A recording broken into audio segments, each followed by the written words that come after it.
everyone, and welcome back to my channel. This is Sharon, and today's video is going to cover the closeout for my February 2021 sinking funds. So I have my sinking fund spread, my transaction log. If you're new to my channel, thanks a lot for stopping by, and if you're a returning subscriber, thanks for coming back to check out another one of my videos. So without further ado, let's jump right into it. Okay, so here is, like I said, my sinking funds layout. And if you're curious to know, I am using the Plum Paper 7x9 planner, just in case anybody is curious. So what I'm going to do now is just fill in how much that I spent, and this is my transaction log, and then I'm going to let you know what my ending balance is for my sinking funds going into the month of March. So let's go ahead and get to calculating. All right, so for my Amex renewal, and this is a renewal that's typically due around the July time frame. So let me just zoom you guys in just a bit. Okay, so this is typically due around the July time frame. So I am saving $60 per month so that when I get to the month of July, I will have the full amount for the renewal for our American Express cards. So I didn't spend anything in the month of February, so I am ending off with $480. And then for my auto maintenance, I had $390 there. I added $50, but I also spent a total of $110. So I'm ending the month with a total of $330 in my auto maintenance category.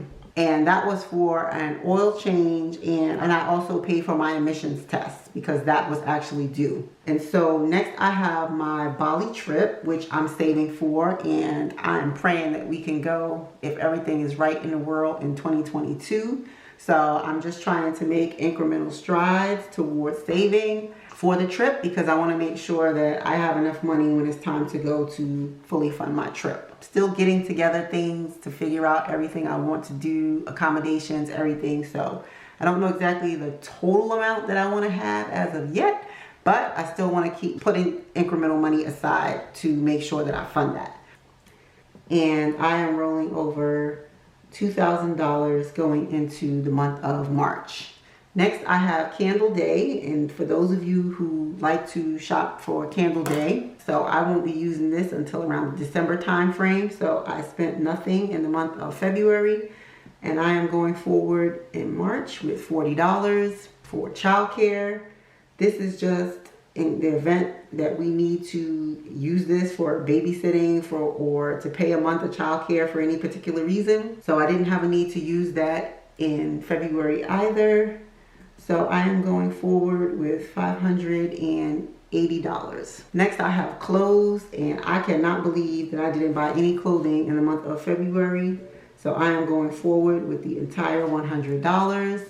Next is my Costco Renewal, and I don't know what is going on, but I still have not renewed this membership. So no payment made. So I am rolling over the entire $150. I didn't make any purchases this month either, so I'm going forward with $170. And then medical, I actually did make 2 transactions from medical, so I did just buy like some over-the-counter kind of medicines and things like that. So that came up to a total of $32 for both transactions. So I am going forward in the month of March with $113. For school, I didn't have any expenses for school, so I am going forward with $160. And actually, my son's school is going to start back 1 day a week in March, around I think the week of March 15th. So for all of y'all out there whose kids are going back, I actually was considering keeping them home. But he told me that he would prefer to kind of get acquainted because he's just going to middle school. So y'all pray for our kids out here that they are safe and, you know, in good spirits, because there are a lot of people out here. Children are psychologically affected by everything that's going on. So just keep our children in prayer. Next, we have trash. And I didn't spend anything out of trash this month. So I am going forward with $65. And then next I have vacation, and I didn't spend anything out of vacation. And the differentiation between the two is typically my husband and I will take a trip together, whether that be Bali or whatever we decide. And then we also have a fund for family vacations. Just to clarify, we didn't spend anything this month. So we're going to go forward with the total $1,300. And then next we have Christmas, and we didn't spend anything this month. So we're going into March with $300. And then next I have my Sharon Fund. And typically what I do here is the money that I have from my cash dividers for the current month. If I have anything left over, I will reallocate some of those funds toward this. So if you watched my budget closeout video for the month of February, then you'll know that I had a total of $133 remaining. So that is what I have here. So it's 50, 70, 85, 95, 100, 5, 10, 15, 20, 25, 26, 27, 28, 29, 30, 1, 2, 3. And so what I plan to do is I am going to put some of it into my Sharon Fund, and then the remaining I'm going to put toward my $5, $10, and $20 savings challenge. So I'm going to take the 20s, the 10s, and the 5s out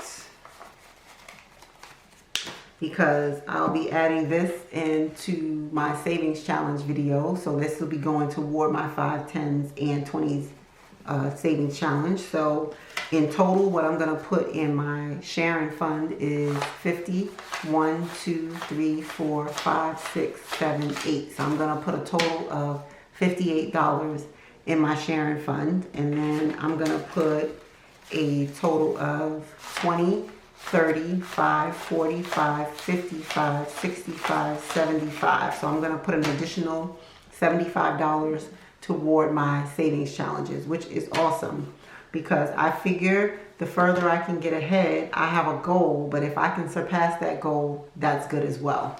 So I have $75 to put toward my savings challenges, and I'm going to put the other $58 toward my Sharon Fund. So I'm just going to go ahead and just grab that envelope really quick. So here's my sinking funds, and I usually keep my Sharon envelope all the way to the back. And so currently I have 100, 200, 300, 400, 20, 40, 60, 70, 80, 91. And now I'm going to be adding in $58.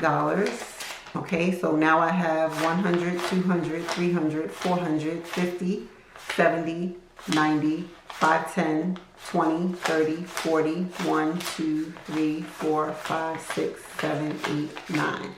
So I have $549.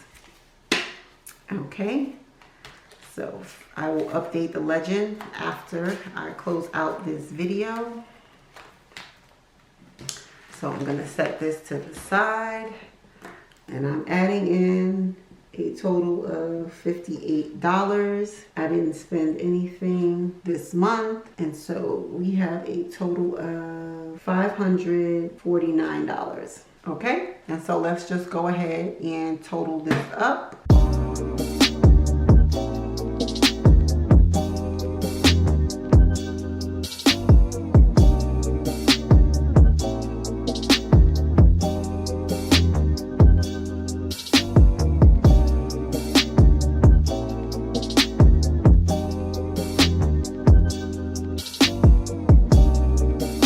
So here you have it for my additions. This brings my total up to $913. And let me just bring you guys in just a little bit more so you can see this. This brings my total contributions to my sinking funds for the month of February to $913. I spent a total of $142. And going into the month of March, I have a total of $6,337.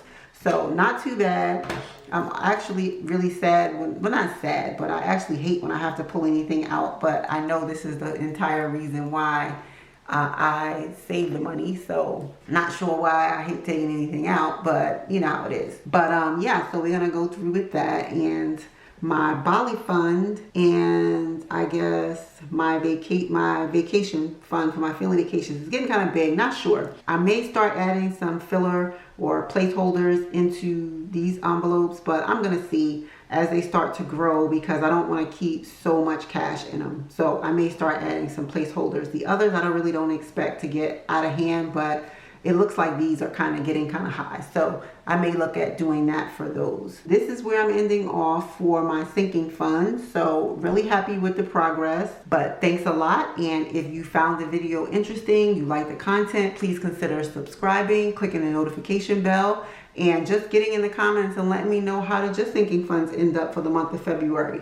Are you doing sinking funds? What categories are you currently saving for? Because it may be something that I need to add to mine. So thanks a lot for watching. As always, I appreciate your time. And that's going to do it for me for this video. So I'll see you back in the next one. Bye for now.